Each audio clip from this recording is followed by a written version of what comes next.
नमस्कार दोस्तों। आज की जो क्लास है उस क्लास में अपन ने जो टॉपिक ले रहे हैं वो टॉपिक है अपना सूचकांक या इंडेक्स नंबर।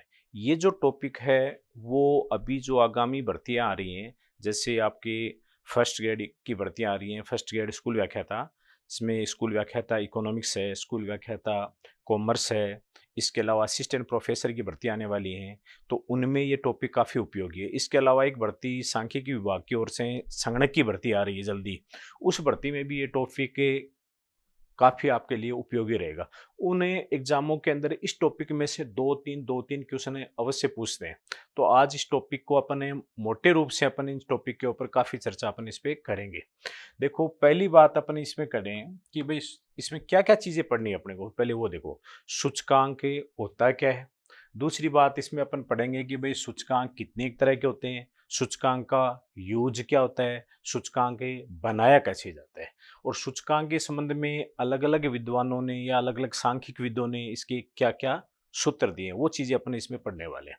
तो चलो अपन शुरू करते हैं। तो सबसे पहली बात तो इसमें आपको ये पता होना चाहिए कि सूचकांक सबसे पहले सूचकांक का निर्माण किसने किया था?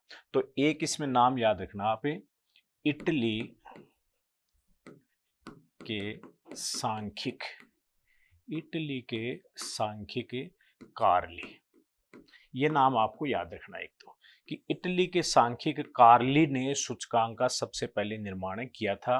कब किया था? 1764 ईस्वी में। एक क्वेश्चन तो ये पूछ लेते हैं। दूसरी बात ये पूछते हैं कि सूचकांक होता क्या है। तो आप इसको ऐसे बताना कि सूचकांक एक विशिष्ट प्रकार का माध्य है। सूचकांक क्या है कि विशिष्ट या विशेष, विशिष्ट प्रकार का माध्य होता है। या आप इसको ये कह सकते हो कि सूचकांक एक सांख्यिकीय माप है, सांख्यिकीय माप है। एक बात तो आपको यह रखना कि सूचकांक एक विशिष्ट प्रकार का माध्य है या सूचकांक एक सांख्यिकीय माप है। क्या करते हैं इससे? दूसरी चीज आपको यह ध्यान रखना है कि इससे जो वेरिएबल्स हैं, जो आर्थिक चर हैं, जैसे अपना आर्थिक चर को अपन बात करें, जैसे कीमतें हैं, कीमत स्तर है, ठीक है ना, कीमत स्तर लो, और या आपका उत्पादन का स्तर ले सकते हो आप, या आय का स्तर ले सकते हो, और भी बहुत सारी चीज़ें हैं, जैसे वाणिज्यिक क्रियाएं आप ले सकते हो, ठीक है ना, लोगों की उत्पादन क्षमता को भी आप ले सकते हो, ठीक है ना। तो ये जो आपके आर्थिक चर हैं, जैसे कीमत स्तर है, उत्पादन है, आय, ये आपको पता है कि समय के साथ साथ इनमें चेंजेस आता रहता है। समय के साथ कीमतों में भी चेंज आता है, समय के साथ उत्पादन में भी चेंज आता है, समय के साथ आय में भी चेंज आता है। इसके अलावा स्थान के आधार पर भी चेंज आता है, जैसे एक स्थान पर कीमतें कुछ होती हैं, दूसरे स्थान पर कीमतें कुछ होती हैं।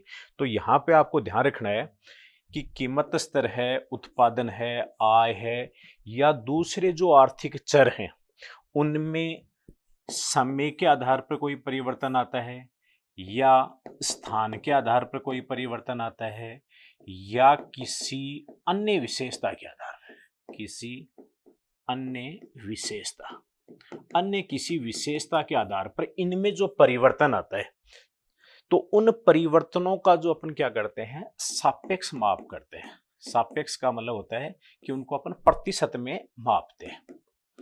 और ये जो सापेक्ष माप होता है, ये सापेक्ष माप भी क्या कहलाता है? सूचकांक कहलाता है। अब आप इसको पूरे को एक लाइन में देखो कैसे कन्वर्ट करोगे।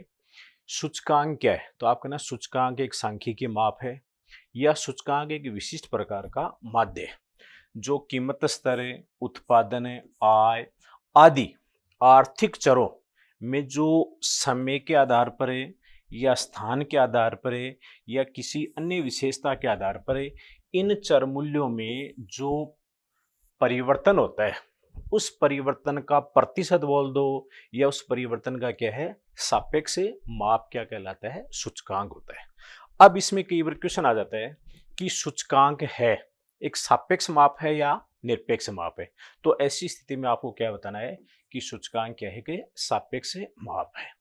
फिर इसमें क्वेश्चन आ जाए कि भाई सूचकांक की विशेषता क्या होती है, क्या विशेषता होती है सूचकांक में।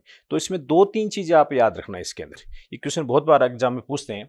जैसे मैंने बताया कि सूचकांक की विशेषता क्या है, तो एक तो विशेषता आपने ये बता दी कि सूचकांक क्या है कि सापेक्ष माप है।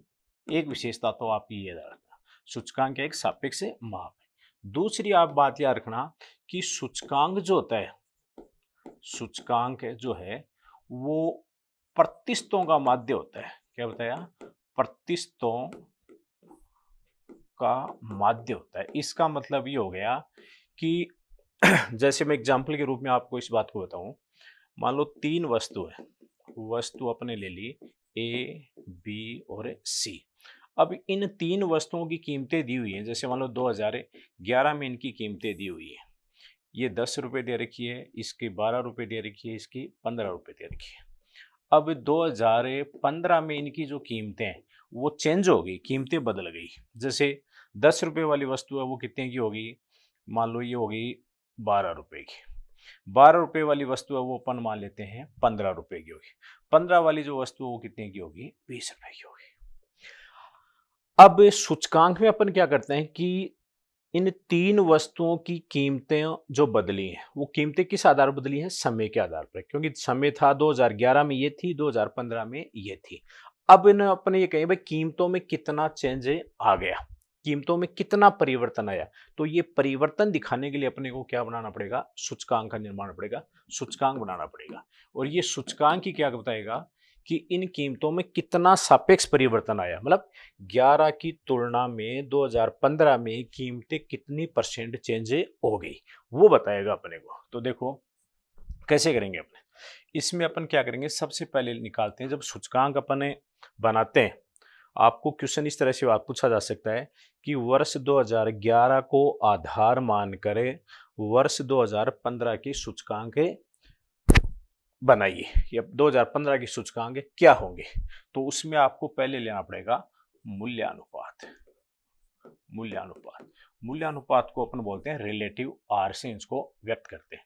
अब मूल्यानुपात की गणना कैसे होगी, पहले हर वस्तु का मूल्यानुपात निकालना पड़ेगा। देखो इसका मूल्यानुपात कैसे निकालेंगे, इसका सूत्र क्या होता है मूल्यानुपात का सूत्र होता है P1। यहां पर P1 किसको बताता है, जिस वर्ष की अपन सूचकांक ज्ञात करते हैं उसको बोलते हैं प्रचलित वर्ष। तो ये बताता है प्रचलित वर्ष की प्राइस को। और P0 ये किसको बताएगा, ये बेस ईयर की प्राइस को बताएगा। जब भी सूचकांक बनाते हैं तो किसी एक वर्ष को अपन क्या मानते हैं, आधार मानते हैं, और उस वर्ष से अपन तुलना करते हैं। जैसे यहाँ 2011 को अपन ने क्या मान लिया, आधार मान लिया कि 2011 की तुलना में 2015 में कीमतों में कितना चेंज हुआ है। तो ये आपकी बताएगी किसको, करंट ईयर की प्राइस को। ये किसको बताएगी, बेस ईयर की प्राइस को। गुणा कर देते हैं अपन 100, तो ये आपका मूल्यानुपात आ जाएगा। तो यहां पर निकालो मूल्यानुपात, P1 हो गई 12, P0 हो गई 10 गुणा 100, तो मूल्यानुपात कितना आया 120। देखो यहां पे एक चीज ध्यान रखना कि जो आधार वर्ष होता है, बेस ईयर होता है, उसका सूचकांक हमेशा 100 होता है। इसीलिए बेस ईयर को हमेशा क्या लिखा जाता है, जैसे 2011 यहाँ बेस ईयर है तो उसके बराबर क्या लिखा जाएगा 100, क्योंकि इसका सूचकांक क्या होता है 100 होता है। इसका मतलब वो हो गया कि 2011 में जिस वस्तु के 100 रुपए थे वो वस्तु की कीमत कितनी होगी, 120 रुपये होगी। इसका निकालोगे तो क्या हो जाएगा 15/12 गुणा 100। तो इस तरह से इसका सूचकांक निकाल लेना आप। जैसे अपन निकालें तो ये आपके हो गया 5, ये 4, ये गया 25 बार, 55 125, 125 आ गई। 20 वाली जो वस्तु है वो 15 वाली वस्तु वो 20 की होगी, तो इसका मूल्यानुपात कैसे निकालोगे, तो ये हो जाएगा 20/15 गुणा 100। इसको काट दो आप, तो ये इसका आपका उत्तर कितना आ जाएगा, देखो 5 से 4 बार, ये गया 3 बार, 400, ये आ गया आपका 400/3। 400/3 का मतलब है 133.33।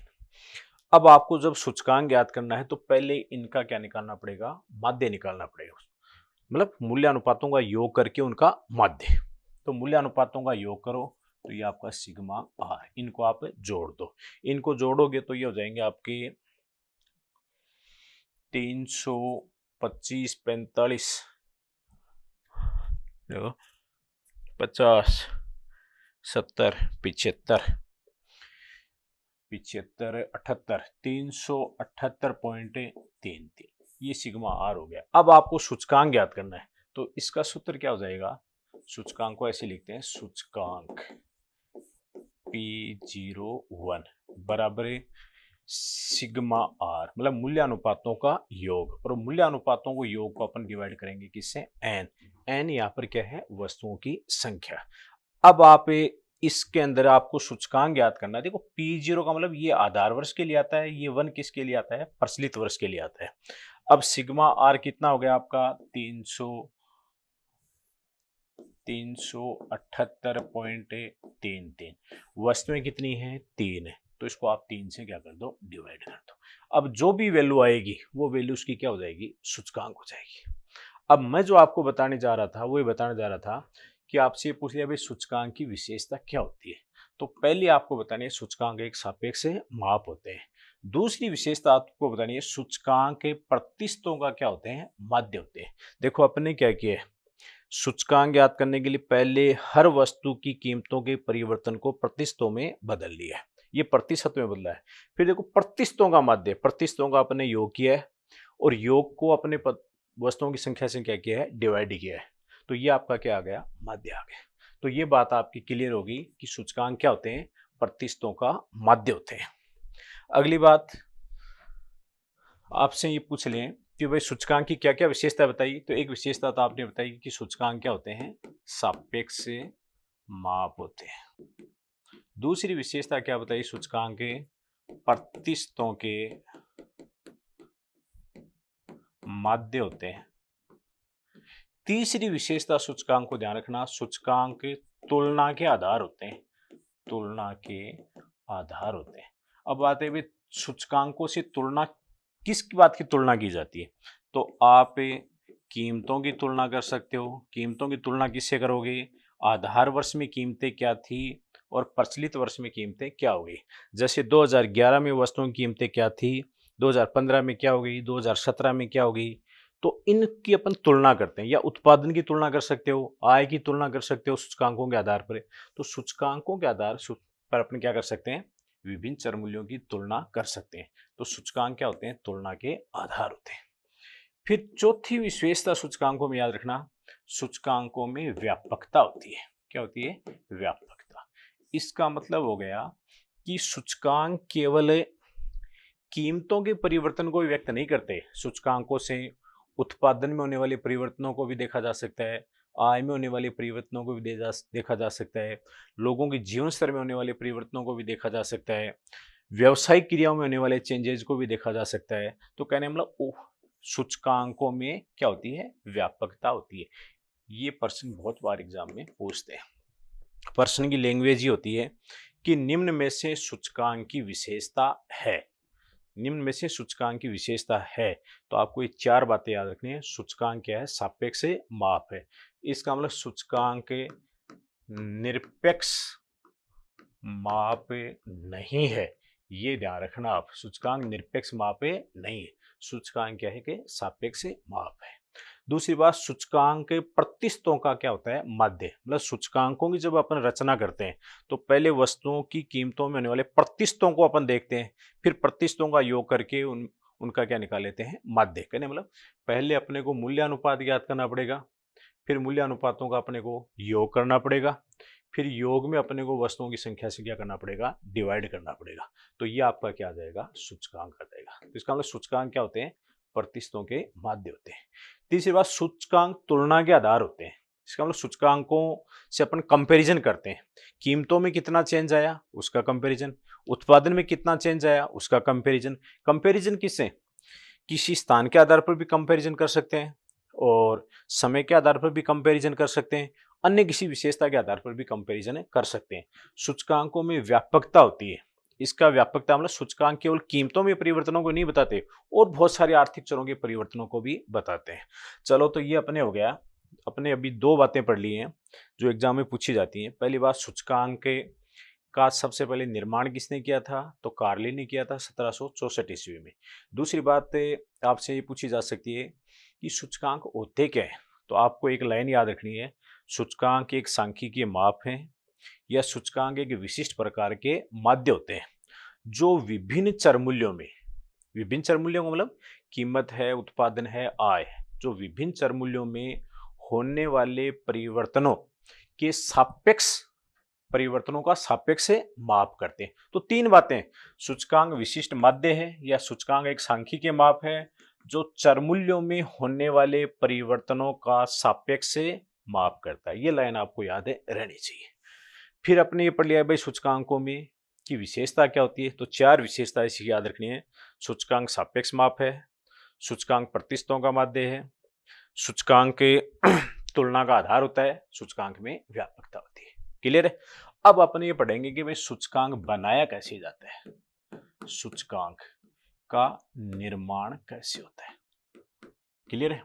तो देखो सूचकांक का निर्माण करना है तो बहुत सारी समस्याओं का पहले समाधान करना पड़ता है। तो अगर क्वेश्चन आ जाए कि सूचकांकों के निर्माण में किन समस्याओं का समाधान करना पड़ता है, मतलब कौन सी समस्याओं का समाधान अपन करेंगे, तब जाकर के सूचकांक का क्या होगा, निर्माण होगा। तो ध्यान रखना भाई, आप चाहे किसी भी चीज का निर्माण कर लो, चाहे मकान का निर्माण कर लो, चाहे भोजन का निर्माण कर लो, कुछ भी करो, बहुत सारी समस्याओं का समाधान करना पड़ता है। तो बात यह है कि सूचकांकों के निर्माण में क्या समस्याओं का समाधान करना पड़ेगा। तो पहली बात, अगर आपको सूचकांक बनाने हैं, कौन से सूचकांक बनाने हैं, जैसे कीमत सूचकांक बनाना है आपको, या उत्पादन सूचकांक बनाना है आपको, या आय सूचकांक बनाना है, तो सबसे पहले तो आपको उद्देश्यों का निर्धारण करना पड़ेगा कि सूचकांक बनाना है तो क्या उद्देश्य है। कीमतों में होने वाले परिवर्तनों को माप करना चाहते हैं, या आप उत्पादन में होने वाले परिवर्तनों का माप करना चाहते हैं, या आय में होने वाले परिवर्तनों का माप करना चाहते हैं, या लोगों के जीवन स्तर में जो चेंजेस आ रहा है उसका माप मेजरमेंट करना चाहते हैं, क्या चाहते हैं आप। तो सबसे पहले सूचकांक निर्माण करने के लिए अपने को क्या करना पड़ता है, उद्देश्य का निर्धारण। क्योंकि आपको पता है कि किसी एक उद्देश्य के लिए निर्मित किया गया सूचकांक अन्य उद्देश्यों के लिए प्रयुक्त नहीं हो सकता। तो इसलिए सबसे पहली बात यही है कि आपको सूचकांक निर्माण करने के लिए उद्देश्य का निर्धारण करना पड़ेगा कि कौन से उद्देश्य के लिए अपन सूचकांक निर्मित कर रहे हैं। ठीक है ना। और उद्देश्य जब अपन तय कर लेंगे तभी अपने को उस उद्देश्य के अकॉर्डिंग अपने को वस्तुओं का चुनाव करना पड़ेगा, मूल्य की कोटेशन लेनी पड़ेगी। समझ। तो सबसे बड़ी बात यह है कि उद्देश्यों का निर्धारण करना। दूसरी जो समस्या है आपको, या सूचकांक निर्माण के लिए दूसरा जो अपने को कार्य करना पड़ेगा, वो आपको पदों या मदों या वस्तुओं का चुनाव। देखो सूचकांक, जैसे मान लो अपन यहां ये मान लेते हैं कि अपन कीमत सूचकांक की रचना करें। कीमत सूचकांक अपने को बनाना है। कीमत सूचकांक की जब अपने को रचना करनी है तो सबसे पहले तो अपने को उद्देश्य तय करना पड़ेगा कि अपन कीमत सूचकांक के क्यों बना रहे हैं, क्या उद्देश्य है। तो पहला काम तो अपने को ये करना पड़ेगा। दूसरी बात, जब अपन कीमत सूचकांक बना रहे हैं तो कीमत सूचकांक बना रहे हैं तो फिर वस्तुओं का चुनाव करना पड़ेगा, क्योंकि भाई सारी वस्तुएं तो अपन सूचकांक में शामिल नहीं कर सकते। तो उसमें अपने को वस्तुएं छांटनी पड़ेगी कि भाई कौन सी वस्तुओं के सापेक्ष, कौन सी वस्तुओं के समूह में होने वाले परिवर्तनों को अपने को दिखाना है। तो इसमें आपको पदों या वस्तुओं का चुनाव करना है। वस्तुओं का चुनाव करते समय ध्यान रखना, वस्तुएं कैसी होनी चाहिए, परमापित होनी चाहिए, मतलब स्टैंडर्ड की वस्तुएं होनी चाहिए। दूसरी, वस्तुएं प्रतिनिधि होनी चाहिए। प्रतिनिधि का मतलब है ज्यादातर लोग उन वस्तुओं को क्या लेते हैं, यूज लेते हैं। एक स्पष्ट पहचान वाली होनी चाहिए, पहचान वाली होनी चाहिए। तो जब वस्तुओं का चुनाव करते हैं तो तीन चीजें देखनी है आपको, वस्तुएं परमापित होनी चाहिए, प्रतिनिधि होनी चाहिए, स्पष्ट पहचान वाली होनी चाहिए। ये ध्यान में रख करके अपन वस्तुओं का क्या कर लेंगे, चुनाव। एक चीज इसमें और ध्यान रखना, सूचकांक में जितनी ज्यादा वस्तुएं शामिल होंगी सूचकांक की शुद्धता उतनी ज्यादा होगी। क्वेश्चन आ जाए, वस्तुओं की संख्या बढ़ने पर सूचकांक की शुद्धता बढ़ती है या घटती है। तो ये ध्यान रखना, बढ़ती है। मतलब वस्तुओं की संख्या, वस्तुओं की संख्या अधिक होगी तो क्या होगी, शुद्धता उतनी ज्यादा होगी सूचकांक में, शुद्धता अधिक होगी। ये चीज भी आपको ध्यान में रखना है। लेकिन बहुत ज्यादा वस्तुएं भी नहीं होनी चाहिए, क्योंकि वस्तुएं ज्यादा हो गई तो इसका मतलब अपने पास संसाधन है, जो साधन होते हैं वो तो सीमित होते हैं, तो उस सीमित साधनों से अपने सूचकांकों की रचना नहीं कर सकते, अपना खर्चा बढ़ जाता है। इसलिए वस्तुओं की संख्या बहुत अधिक नहीं होनी चाहिए। ये बात जरूर है कि जितनी ज्यादा होगी शुद्धता उतनी क्या होगी, अधिक होगी। ये लाइन आपको याद रखनी है। दो बातें होगी। तीसरी बात, आपको सूचकांकों के निर्माण में कौन सी समस्याओं का समाधान करना चाहिए। तो तीसरी समस्या जो आपको समाधान करना चाहिए वो आपको कौन सा है, मूल्य कोटेशन प्राप्त करना या मूल्य उद्धरण या कोटेशन मूल्य कोटेशन प्राप्त करना। मतलब आपने सूचकांक निर्माण का उद्देश्य तय कर लिया, फिर उसके बाद में आपने वस्तुओं का चुनाव कर लिया, तो तीसरा आपको क्या कार्य करना पड़ेगा, मूल्य कोटेशन प्राप्त करना। मतलब अपन कीमत सूचकांक बना रहे हैं, तो आपने जिन वस्तुओं को शामिल किया है सूचकांक में उनकी प्राइस का कोटेशन आपको लेना पड़ेगा। प्राइस कोटेशन कहाँ से लेना, मतलब मूल्यों के आपको सैंपल लेने पड़ेंगे। वो आपको कोटेशन कहाँ से लेने चाहिए, जहां से लोग वस्तुओं को ज्यादा परचेज करते हैं उस क्षेत्रों से आपको मूल्य कोटेशन लेने चाहिए। तीन समस्याएं हो गई या तीन कार्य हो गए सूचकांकों के निर्माण के लिए। चौथा कार्य आपको क्या करना पड़ेगा, आधार वर्ष का चुनाव व सूचकांक निर्माण। चौथा काम आपको यह करना पड़ेगा, क्योंकि आपको पता है कि जब अपने मूल्य सूचकांक की रचना कर रहे हैं तो मूल्य सूचकांक की रचना इसलिए कर रहे हैं कि अपने को कीमतों के परिवर्तनों को मापना है। तो कीमतों के परिवर्तन को मापना, तो कौन से वर्ष के आधार पर मापेंगे, तो उसके लिए अपने को एक आधार वर्ष का क्या करना पड़ेगा, चुनाव करना पड़ेगा। वो अभी मैं आपको बताऊंगा कि आधार वर्ष दो तरह के होते हैं। एक आप स्थिर आधार भी मान सकते हो, एक आप श्रृंखला आधार भी मान सकते हो। तो आधार वर्ष का चुनाव करना है, फिर उस आधार वर्ष का चुनाव हो गया तो फिर आपको क्या करना है, सूचकांक का निर्माण करना है। फिर आपको पांचवी बात जो आपको ध्यान में रखनी है सूचकांक निर्माण के समय, वो आपको याद रखनी है, माध्यों का चुनाव।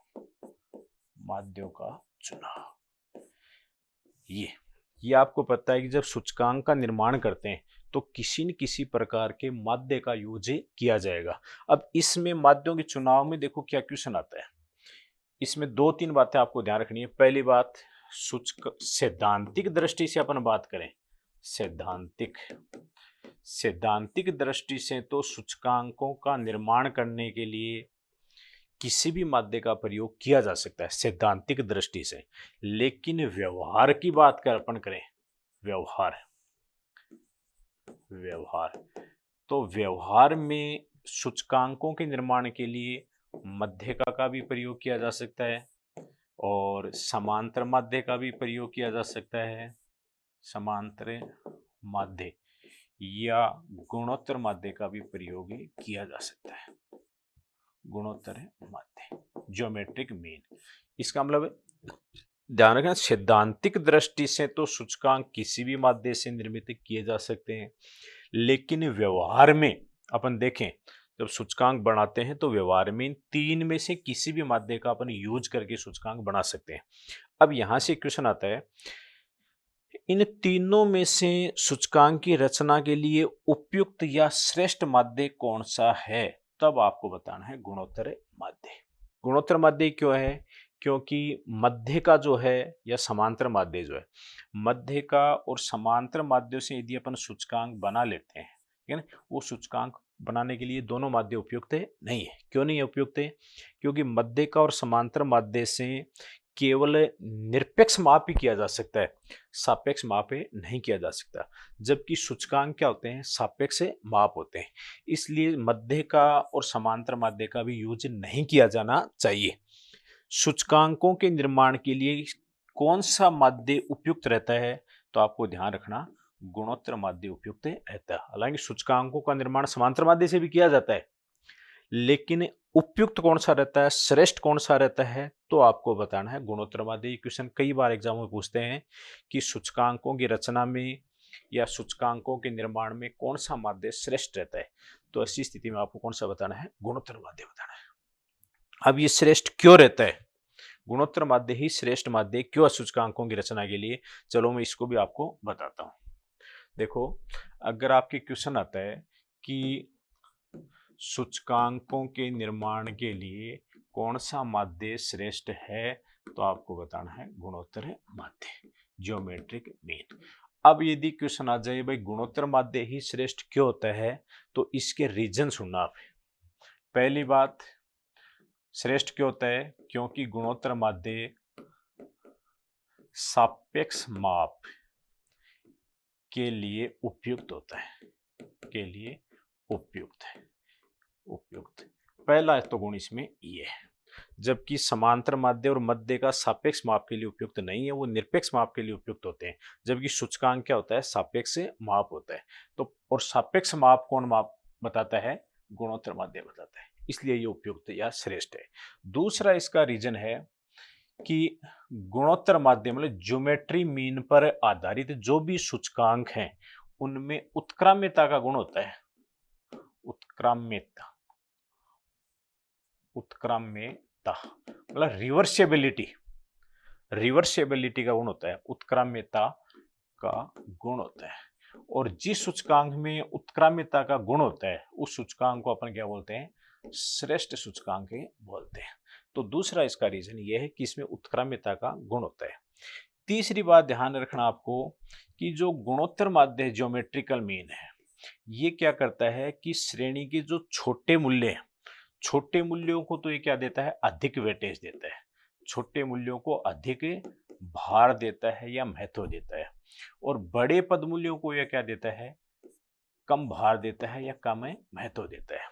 तो गुणोत्तर माध्य छोटे मूल्यों को अधिक भार, बड़े मूल्यों को कम भार देकर के एक संतुलित स्थिति को स्पष्ट करता है। क्या करता है कि संतुलित, संतुलित स्थिति को स्पष्ट करता है, इसलिए गुणोत्तर माध्य का प्रयोग क्या है, श्रेष्ठ होता है। एक रीजन इसका और है, वो ये है कि गुणोत्तर माध्य से जो भी सूचकांक ज्ञात किया जाता है, ठीक है ना, उस सूचकांक में वस्तुओं का चेंज किया जा सकता है आवश्यकता अनुसार, आवश्यकता के अनुसार वस्तुओं में परिवर्तन किया जा सकता है। इसके अलावा आधार वर्ष में भी परिवर्तन किया जा सकता है या वर्षों में भी परिवर्तन किया जा सकता है। तो ये चार गुण हैं गुणोत्तर माध्य के, या ये चार कारण हैं जिन कारणों की वजह से सूचकांकों की रचना में गुणोत्तर माध्य का ही प्रयोग किया जाना चाहिए।